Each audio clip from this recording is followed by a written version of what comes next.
কালকে রাতে এই গাড়িটা উল্টে গেছে।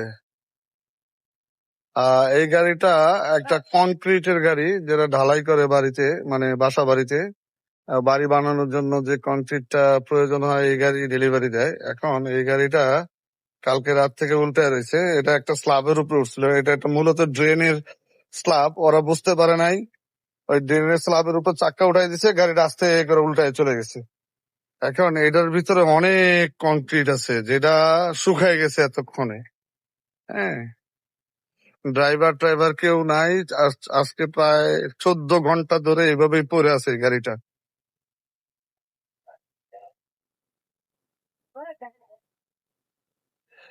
কেউ আসতেছে না এটা উঠাইতে।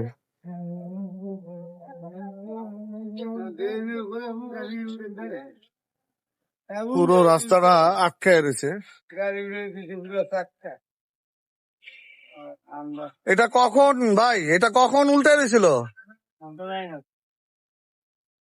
বলতে পারো না? তবে আমি যতটুকু আরো কয়েকজনের কাছ থেকে খবর নিছি যে এই গাড়িটা 14 ঘন্টা ধরে উল্টে রয়েছে। যাই হোক, ভাগ্য ভালো যে আসলে এই দোকানের উপরে উল্টায় নাই, তাহলে তো দোকান ভেঙে যেত।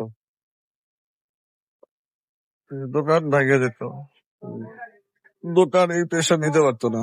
মালিকেরও লস হইতো, দোকানেরও লস হইতো, সবকিছুই। কত লক্ষ লক্ষ টাকার জিনিস লস পড়ে রয়েছে।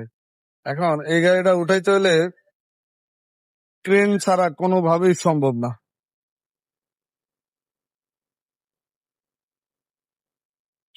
এই গাড়িটার ভিতর যতটুকু কনক্রিট ছিল এগুলো সব এতক্ষণে শুকায় গেছে।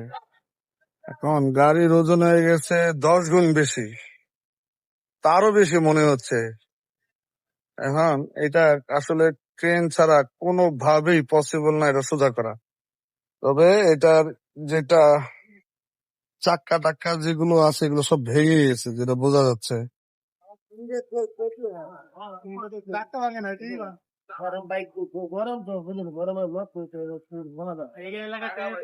কি অবস্থা, ভালো আছেন?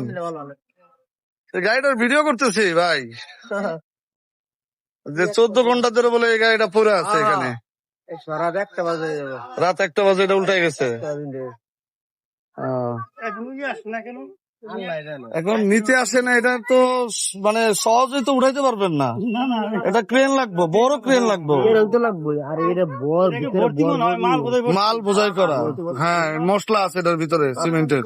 আরে রাত্রে 1টা বাজে যে মাল ওই বাসায় মুন্না ভাইদের বাসায় ছাদের ডালাই দেওয়ার জন্য। এটা কার বাসার জন্য আসছে? মুন্না ভাইয়ের খালার বাসায় মাল আর কি ছাদ ডালাইয়ের জন্য। ছাদ ডালাইয়ের জন্য আসছিল।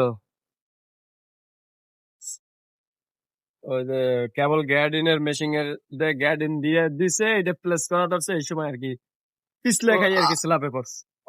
আরে মানে এক চাকা ছিল স্ল্যাবের সাইডে, ড্রাইভার বুঝতে পারে না, কাঁচা মাটি ছিল তো পরে বুঝতে পারে না যে এটা নিচে স্ল্যাব আছে। হ্যাঁ, ওরা বলে নাই মানে এটা তো এখন কার দোষ দিব বলেন?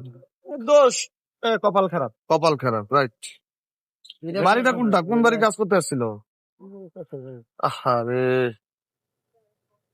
যে মালিক তার তো অনেক লস। গাড়ি তো নিতেই হবে, গাড়ি কোম্পানি নিবে লস বলতে সবচেয়ে ভালো উদ্যোগ হয়েছে যে আল্লাহ বাঁচাইছে যে এই বিদ্যুতের খুঁটি যদি পড়তো এই অত্র এলাকার লোক অ্যাক্সিডেন্ট হয়ে যেত। এই যে বিদ্যুতের খাম্বা, হ্যাঁ, উপরে অনেক ফুল পাওয়ারফুল লাইন না, এই লাইন গুলো আশেপাশে যে বাড়ির যদি তার সিটে পড়তো সবথেকে চিন্তা একটা বন্ধ হতো।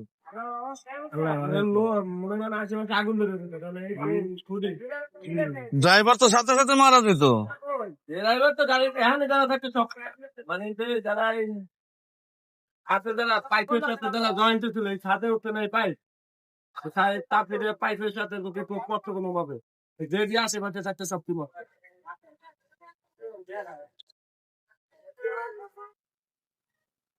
ব্যবস্থা পেলেন ভাই? গাড়িটা আজকে 13-14 ঘন্টা ধরে এখানে পড়ে রয়েছে, কেউ নিতেও আসতেছে না। ঢালাই সহ, হ্যাঁ, ডালাই সহ, ডালাই লোড করা ডালাই। গাড়ি